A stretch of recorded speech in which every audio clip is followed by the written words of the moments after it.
Allez les amis, on est parti pour un petit rappel de 6ème. Comment est-ce qu'on fait pour effectuer une division euclidienne, notamment celle de 734 par 36? Juste de quoi se réchauffer le cerveau, on se fait ça tout de suite. Pour faire une division euclidienne, on va avoir besoin de dessiner le fameux T qu'on a là, vous savez, cette espèce d'arbre qui va nous permettre d'effectuer la division, et on va faire apparaître nos nombres. Donc 734, c'est le dividende, c'est le plus grand, c'est toujours celui qu'on va faire apparaître à gauche. Donc mon 734, je le mets ici. Le diviseur 36, c'est celui que je fais apparaître là.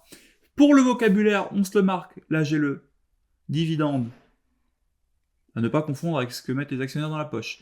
Le diviseur, ce que je vais avoir ici, ça va être le quotient, et ce que je vais avoir là, c'est le reste. Alors, la fameuse technique. Je prends les nombres de gauche à droite. Je commence par le 7, ensuite le 7 et le 3, ensuite le 7 et le 3 et le 4. Je me dis, bon, 36, est-ce que ça rentre dans 7?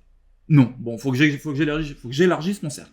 36, est-ce que ça rentre dans 73? Ah oui, 36, ça rentre dans 73. Ça rentre même exactement 2 fois dans 73, parce que 2 fois 36, 72. Donc, ce que je vais faire, c'est que je vais faire moins 72 ici, et je vais poser ma soustraction. 73 moins 72, il me reste 1.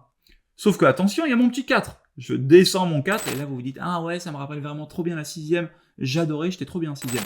Bref, je continue. Une fois que j'ai descendu ça, je recommence. Est-ce que 36 ça rentre dans 1? Non. Est-ce que 36 ça rentre dans 14? Non. Sauf que là, je peux pas aller plus loin. Et je veux pas de virgule. Donc je vais dire que ça rentre 0 fois, et qu'il me reste 14. Si j'avais pu avoir des virgules, j'aurais sorti un 0 ici, mis une virgule, et j'aurais commencé les histoires. Mais là, on travaille avec des entiers. Donc, une division euclidienne, c'est une division où il y a un reste, où il n'y a pas de reste, mais dans tous les cas, on ne mettra jamais de virgule. On n'ira jamais bosser avec des nombres réels ou des nombres décimaux.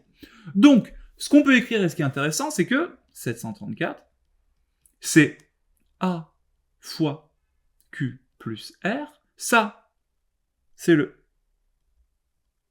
diviseur. Ça, c'est le quotient.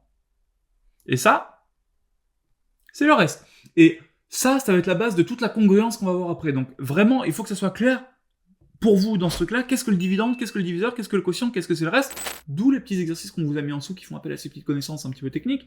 À vous de jouer, vous êtes des champions.